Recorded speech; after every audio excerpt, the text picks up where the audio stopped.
Yes, Curry was a more efficient player. Obviously, the greatest shooter we ever seen. But Kobe, the level of difficulty and the fact that he has way more accolades than Steph Curry, and he was a two-way player, and you still have Kobe ranked lower than Stephen Curry when Stephen Curry had the same problem as Kobe, which is playing alongside another superstar player that was better than him. But you have Curry ahead of Kobe. Make it make sense.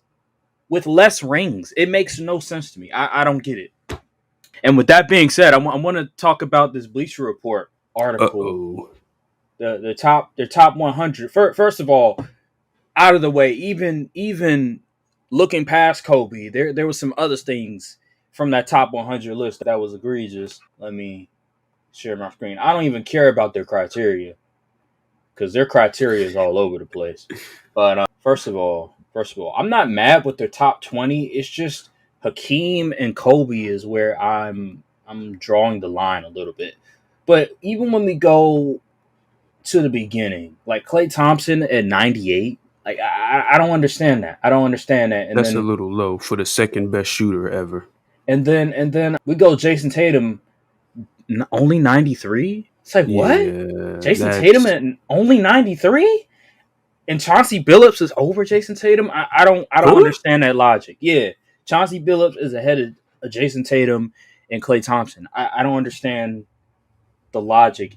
They're focusing in on longevity, but Jason Tatum at this point of his career Peak has for peak, it's not even close. he's already surpassed Chauncey Billups. He has, I think, 5 first-team All NBAs, and he has a championship. He's already surpassed anything that Chauncey Billups did. And Klay Thompson, I will put Klay Thompson over Chauncey Billups too, for the simple fact he has 4 rings.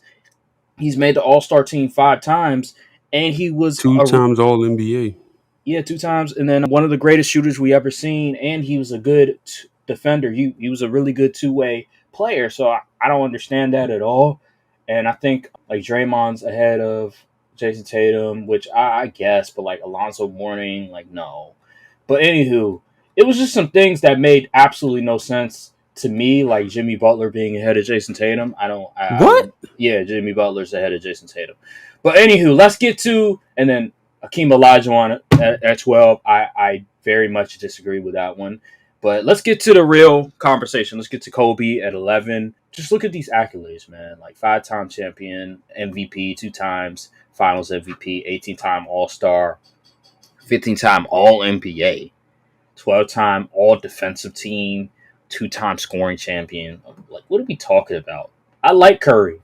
Curry's amazing, but his accolades are not better than Kobe. Look at this. So yes, Curry has 4 championships. Curry has one more MVP than Kobe, but he only has one Finals MVP. Kobe has 2. 11-time All Star to Kobe's 18. And even if you take away some of those years where he wasn't in his prime anymore after the Achilles injury, I think he still has more All Star teams than Curry. All NBAs. Kobe has 15. Curry has 11. 2-time scoring champion. They're tied for that. And guess what? Context matters. Kobe played in the dead ball era, meaning the pacing was a lot lower than what it is now. And then the spacing wasn't what it is now. So the level of difficulty, and then once that we don't care, Steals champion, like who cares about Steals champion?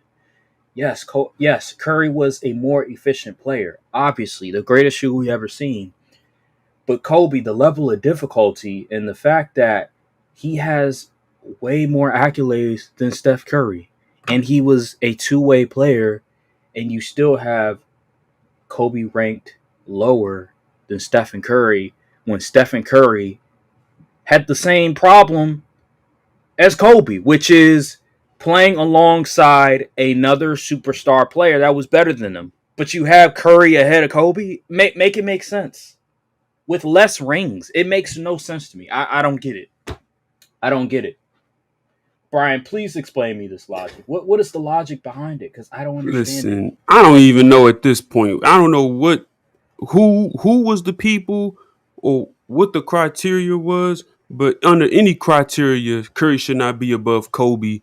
Only thing Curry does better than Kobe is pass, shoot, and dribble. And Facts. like I don't know, this is crazy to me. I think the Kobe revisionism has gone completely too far on the opposite scale. I mean, dudes was putting. It was a moment in time. I remember we was there. It was people would say it was Jordan, Kobe, and Braun as the top three. Now we putting Kobe out the top 10. We have gone way too far off the rails, You're right. and You're I'm right. not liking it. You're right. I remember. I mean, they've ESPN has done this too, where I think when Kobe was alive, I remember they did their top. It could have been top 100 as well, and I believe they had Kobe outside of their top 10 too. But then after Kobe passed away, they put Kobe in the top 10, and now there was all this positive PR towards Kobe, even though ESPN before he passed away they were not doing all that for Kobe. But regardless, the criteria, it just makes absolutely no sense. If you I don't. All right, like depending on the order, you want to have Kobe in the top 10. All right, but not having him in the top 10 makes absolutely no sense. Considering the amount of accolades, he won 2 rings without Shaq, proving that he wasn't the sidekick that he didn't need Shaq to win. I just don't understand why you wouldn't have Kobe in the top 10. The two-way ability, the level of difficulty in that era. I was watching the 81 point game, and it's funny how people don't understand how bad that Kobe team was in 2006. I mean, they had Smush Parker for crying out loud and Kwame Brown. And the shots he was hitting was absurd. There was times where he, there was literally no space for him to operate, and he was still rising up, shooting over whoever it is guarding him, and he was making the shot almost every time. He was getting to the lane. There would be a crowd of guys in the paint, and he would figure out a way to get to the paint and get a layup. It was some of the most absurd shot making I've ever seen. And after I watched that game, I just can't comprehend in my mind why anybody would not have Kobe in their top 10. It just makes no sense. A guy that scored 81 points in an era, in a decade where the spacing was considerably worse than what it is now. Literally, they were playing a zone for half of the game. A zone for half of the game. And then afterwards, even still, they were blocking Kobe's driving lanes to get to the middle. They would have another defender making sure that he can't get to the middle. And then they would have Chris Bosh protecting the paint, making sure that he can't get to the paint. And he was still able to score 81 points. So I don't get it. I don't get how anybody could logically put Kobe outside of the top 10. Just watch the 81 point game. There's no way he should have been able to score 81 points. like seriously. It was one of those games where it just logically made no sense, but he was able to figure it out. And then I saw somebody on Twitter who was comparing Duncan and Kobe, and how Duncan early in his career he was carrying these bad rosters, and when Kobe was actually he used the word mid. He used the word mid, not bad. He used the word mid, which is interesting. They said mid, but they were comparing how okay, Kobe was in a situation where he had to carry a roster, and Duncan was in a situation where he had to carry the roster, and Duncan was winning 50 plus games while Kobe was barely making the playoffs, was struggling to make the playoffs. And that is such a ignorant statement to make, because that's not true in terms of the rosters. Because when you look at Duncan's teams early in his career, absolutely he had to carry his team somewhat. I talked about this in our top 10 rankings. I did say that his rosters weren't all that great early on in his career. It wasn't until 2003 where he finally started to get a level of talent that warranted to be labeled a good roster. But when you compare that to Kobe Bryant's roster, No, no, no, no, no, no, no, no, no, no, no, no, no. Kobe Bryant had trash rosters. I'm talking Smush Parker. I'm talking Kwame Brown were starting for the Lakers. Those are guys that, at best, should be like the eighth or seventh man on a roster, at best. And they were starting for that team. They were all these other guys were getting rotational minutes on the Lakers that shouldn't even be getting any minutes. While with Duncan, absolutely yes, the rosters were mid, but he still had David Robinson, who was a quality player. He had guys that were 3-point shooters, and relative to that era, from a 3-point attempts per game, they were good 3-point shooters for that era. So while yes, they weren't all that talented, they were decent role players. They were veterans. They've been in the league for a minute, and they can shoot 3-point shots. You compare that to Kobe's roster, he had a bunch of scrubs. He had a bunch of guys that shouldn't have gotten any minutes. So there's no comparison. The fact he was able to get that team to the playoffs, oh my god, how? Like how? It made no sense. I was watching the 81-point game. Kwame Brown was garbage. Oh my god, bro! Back to back times he would get called for 3 seconds in the painted area, and then when they throw the ball to him in the post, it was a dud. He had so much trouble figuring out how to score in the post. He couldn't do it. There were so many times where he would make a mistake. He would turn the ball over. He would stumble as he's trying to make a move. It's no comparison. It is no comparison. I don't want to hear, oh, Kobe had mid That Stephen A. rosters. Smith clip exists for a reason about Exactly. Kwame Brown. I don't want to hear any comparison between Duncan's roster, Kobe's roster.